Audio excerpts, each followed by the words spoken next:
Natural hair colour కోసం చూస్తున్నారా? అయితే Anoos henna and black expert వాడండి.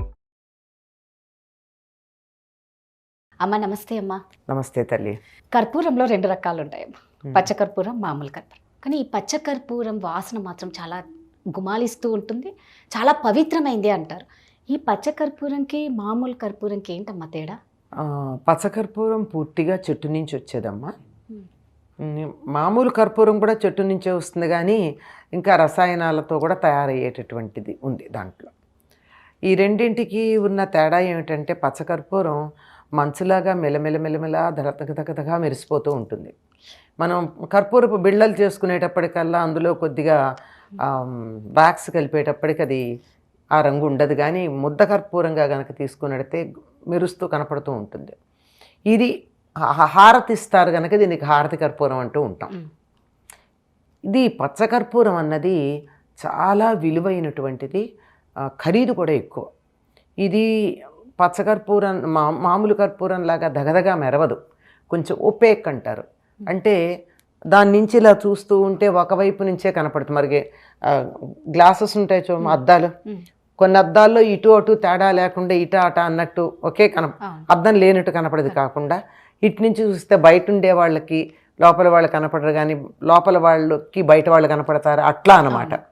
అట్లా కొద్దిగా ట్రాన్స్పరెన్సీ తక్కువ ఉండేటట్టుగా ఉంటుంది. ఇది ఫ్లేక్స్గా బిళ్ళలుగా ఉంటుంది సహజంగానే. కొంచెం అచ్చమైన తెలుపు కాకుండా కొద్ది అందులో ఆఫ్ వైట్ అంటామే, కొద్ది పసుపు కలిపితే తెలుపులో ఎట్లా ఉంటుందో అట్లా ఉంటుంది. ఇది అలా పెట్టినట్టయితే ఆ కర్పూరం ఈ కర్పూరం కూడా ఉత్పతనం చెందుతాయి. ఉత్పతనం చెందడం అంటే గాలికే అవి ఆవిరైపోతాయి, అవి నీరు కారవు, ఏమవుతాయో తెలియదు, కింద ఏమీ మిగలదు. అందుకే ఏదైనా అవశేషాలు లేకుండా పోతే ఏమంటే హారతి కర్పూరం లాగా హరించుకుపోయారు అంటారు. అంటే ఏమీ మిగలదు అసలు, కనీసం కింద ఇంత మసి కూడా మిగలకుండా ఉంటేనే అది నిజమైన కర్పూరం. మసి కట్టిందంటే అందులో మాలిన్యం ఉందని అర్థం. ఈ రెండింటికి ఆ లక్షణం ఉంది. ఈ పచ్చకర్పూరం మంచి పరిమళ ద్రవ్యంగా కూడా వాడతాం. మన మామూలు కర్పూరాన్ని దానికి వాడడం, హారతికి ఇస్తామే తప్ప తినడానికి వాడడం. పచ్చకర్పూరాన్ని లోపలికి తీసుకోవడానికి కూడా వాడతాం. ఎలాగా అంటే ఇంట్లో ఏదైనా మనం తీపి పదార్థాలు కనుక చేసుకున్నట్టయితే అందులో తప్పనిసరిగా కొంచెం పచ్చకర్పూరం వేస్తాం. చేత్తో ఇలా నలిపితే మెత్తగా పొడుమైపోతుంది. ఆ పొడుమైపోయినప్పుడు ఆ పచ్చరంగు కూడా తెల్లగానే ఉంటుంది, అంటే దట్టంగా ఉంటే అట్లా ఉంటుందన్నమాట. దాన్ని అలా గనక వేసినట్టయితే సాధారణంగా దాన్ని ముందర వేడి చేయక్కర్లా, అంతా అయిపోయిన తర్వాత ఇంకా దింపబోయే ముందు వేస్తారు. ఆ గుమగుమలాడుతూ ఉంటుంది. గుమగుమలాడడంతో పాటు ఇది తిన్నదాన్ని తేలిగ్గా జీర్ణమయ్యేట్టు చేయగలుగుతుంది. దానితో పాటుగా తొందరగా పాడవకుండా నిలవ ఉండేట్టు చేయగలదు. పచ్చకర్పూరం కనుక వేసినట్టయితే దాంతో తయారు చేసినటువంటి తీపి పదార్థాలు, మిఠాయిలు ఏవైతే ఉన్నాయో ఇవి తొందరగా పాడవు. అందుకే తిరుపతి లడ్డూల్లో పచ్చకర్పూరం వేస్తారు. ఈ పచ్చకర్పూరం వేయడం వల్ల లడ్డు మనం తిరుపతిలో కొనుక్కుని 3 రోజులు 4 రోజులు ప్రయాణం చేసి ఇంటికి వచ్చాక అప్పటికి కూడా పాడవదు. బంధువులు ఎవరో వస్తారో అయిన వాళ్ళకి ప్రసాదం పెట్టాలి అనుకుంటే కూడా 4 రోజులు ఆపితే కూడా పాడవకుండా ఉండడానికి కారణం అందులో పచ్చకర్పూరం వేయడం. ఈ పచ్చకర్పూరం ఇంతగా నిలవ ఉంచేటటువంటి గుణం ఉంది. ఈ కారణంగా భగవద్రామానుజుల శరీరానికి 6 నెలలకు ఒకసారి పచ్చకర్పూరపు పూత పూస్తారు. ఇప్పటికీ ఉంది ఆయన శరీరం శ్రీరంగంలో. 6 నెలలకు ఒకసారి ఆ శరీరం మీద ఉన్న కర్పూరాన్ని తీసేసి పచ్చకర్పూరాన్ని మళ్ళీ కొత్తగా పూత పూస్తారు. అది పాడవకుండా ఉంటుంది. దేన్నైనా సజీవంగా, అంటే ప్రాణం ఇవ్వలేదు కానీ ప్రాణం ఉన్నట్టుగా పాడైపోకుండా, కుళ్ళిపోకుండా, చెడిపోకుండా ఉంచగలిగినటువంటి లక్షణం పచ్చకర్పూరానికి ఉంది. అందువల్ల మనం తినే పదార్థాల్లో అది కనుక వేసుకున్నట్టయితే తొందరగా పాడవకుండా ఉంటుంది. ఇంకొక విశేషం, వెంకటేశ్వర స్వామికి తిరునామం అలంకరిస్తారు కదా. తిరునామంలో చుట్టూ తెల్లగా ఉంటుంది, మధ్యలో ఎర్రని నామం ఉంటుంది. ఆ తెలుపు దేంతో చేస్తారంటారు? పచ్చకర్పూరపు పొడి. ఆ పచ్చకర్పూరపు పొడితోనే ఆయన తిరునామాన్ని అలంకరిస్తారు ఆయనకి. అంటే ఇప్పుడు మీరు మామూలు కర్పూరం అయితే తొందరగా హరిస్తుంది అంటారు, ఈ పచ్చ కర్పూరం అయితే అలా ఉండదా అమ్మ? హరిస్తుంది, అది కూడా హరిస్తుంది. అంటే ఈ వారమే కదా. ఇప్పుడు మీరు కర్పూరం తీసి, మంచి కర్పూరం, ఈ బిళ్ళలు కావు, బిళ్ళలు కూడా కొద్ది కాలానికి హరిస్తాయి, కానీ చాలా కాలానికి మంచి కర్పూరం తెచ్చి అక్కడ పెట్టేయండి, ఉండదు. లేదా ఎయిర్ టైట్గా డబ్బాలో పెట్టి కర్పూరాన్ని పెట్టండి, ఓ 15 నెల రోజుల తర్వాత తీస్తే కింద ఉన్నటువంటి కర్పూరం మూతకు అడుగున అతుక్కుని ఉంటుంది. ఎట్లా వెళ్ళిందంటే గాలికి ఆవిరైంది, పైన మూత ఉంది, వాతావరణం చల్లగా ఉంది, బయటికి వెళ్ళలేదు, అంచేత ఆవిరి కాస్త అది గడ్డగట్టి మూత దగ్గర ఉంటుంది కర్పూరం. అలా ఉందంటే అది మంచి కర్పూరం అని అర్థం. పచ్చకర్పూరం కూడా అంతే. అందుకే మనం వంటల్లోకి తెచ్చుకున్న పచ్చకర్పూరాన్ని పూర్వకాలం చాలా కష్టపడి నిలవబెట్టేవాళ్ళు. ఈ రోజుల్లో మనం ఏం చేస్తున్నాం, ఎయిర్ టైట్ డబ్బాల్లో పెట్టి ఫ్రిడ్జ్లో పెట్టుకుంటున్నాం. లేకపోతే కొన్న తర్వాత ఏమైందో 4 రోజుల తర్వాత వెతుక్కోవాలి ఎక్కడుందని.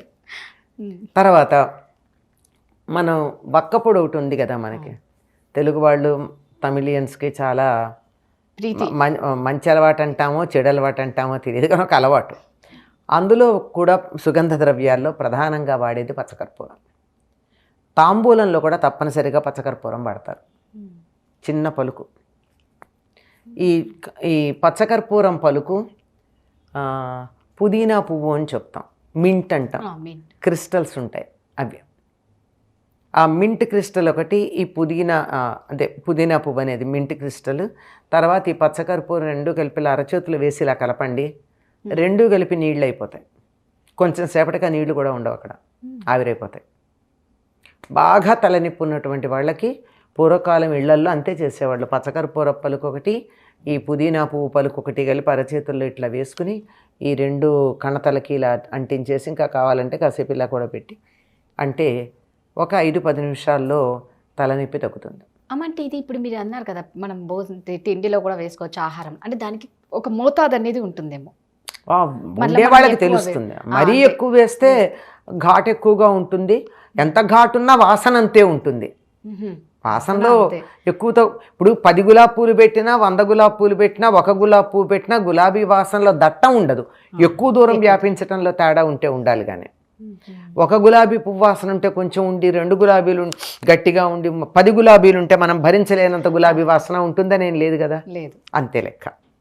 అట్లా ఉంటుంది. ఈ ఒక్కపొడిలో కూడా తప్పనిసరిగా అన్ని రకాలైనటువంటి పదార్థాలు, అందులో సుగంధ ద్రవ్యాలు వేస్తారు కదా, యాలక్కాయలు, లవంగాలు, తర్వాత ఇంకా అనేక రకాలైన సుగంధ ద్రవ్యాలు ఉన్నాయి. కొన్నిటి పేర్లు మన వాళ్ళకి చాలామందికి తెలియని కూడా తెలియవు. జాజికాయ, జాపత్రి, ఒక ప్రత్యేకమైనటువంటి లవంగం వేరే ప్రత్యేకం, ఇలాంటివన్నీ కలిపి చక్కగా మంచి నేతిలో వేయించి వాటిని పొడుంచేసి, ఆ పొడుము అలా ఉండగా ఈ పచ్చకర్పూరమును పుదీనా పువ్వు కలిసి నలిపేసి దాంట్లో కలిపేస్తారు. కలిపి అది ఒక పలుకుల్లో కలుపుతారు. ఇళ్లలో తయారు చేసుకునేవాళ్ళు పూర్వకాలం. ఇలా చేయడమే కాదు, అన్నం తిన్నాక తాంబూలం వేసుకునేటప్పుడు తప్పనిసరిగా పచ్చకర్పూరం వాడేవాళ్ళు.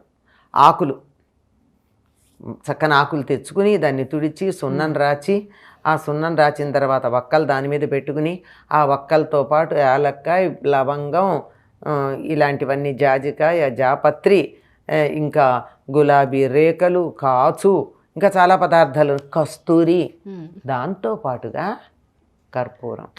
వీటి పాళ్ళు తేడా ఉంటాయి. ఇందాక అడిగారు కదా ఎంత మోతాదు ఏంటని, అది చెప్పలేం. కానీ దీంట్లో ఒకప్పుడు తెలిసేదట. మనుచరిత్రలో చెప్తాడు, అక్కడ నుంచి ఒక మంచి తాంబూలపు వాసన వస్తుంది, అక్కడ ఒక స్త్రీ ఉన్నట్టు నేను గమనించాను అని. ఎట్లా తాంబూలపు వాసన బట్టి? అందులో కర్పూరపు వాసన ఎక్కువ ఉందట.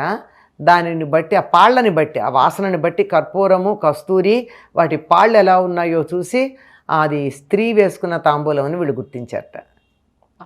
మనం చెప్తాం కదా, కారాకిళ్ళి వేసుకుంటే ఆడపిల్లలు అనుకోం కదా, అనుకోము. హారతి కర్పూరం కలిసిందంటే అది ఆడపిల్ల. హారతి కర్పూరం కలిస్తేనా? హారతి కాదు, మామూలు పచ్చకర్పూరం. అది అందులోనూ మనం ఇక్కడ అనుకుంటున్నాం. మనకి తెలియడానికి ఉదాహరణ చెప్పా, కానీ ఇలాంటి పిచ్చి తాంబూలాలు వేసుకునేవాళ్ళు కదా పూర్వం. ఇదంతా ఆరోగ్యాన్ని చెడగొట్టేవి. అవి చక్కగా ఉండేవి. ఆరోగ్యాన్ని పెంపొందించేవి, చక్కగా ఉండేవి అవి.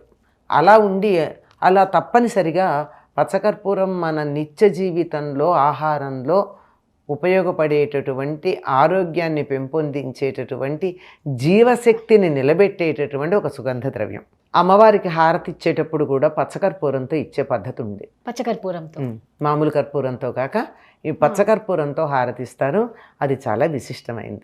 మనం ఈ శ్రావణ మాసంలో అమ్మవారికి శుక్రవారాలన్నా పచ్చకర్పూరంతో హారతిద్దాం అమ్మవారి అనుగ్రహాన్ని పొందడానికి. శుక్రవారం పూట్ల ఉదయం సాయంత్రం ఎప్పుడో ఒకప్పుడు, ఎప్పుడు పూజ చేస్తే అప్పుడు. చాలా చక్కగా చెప్పారమ్మా. ధన్యవాదాలు. ధన్యవాదాలు.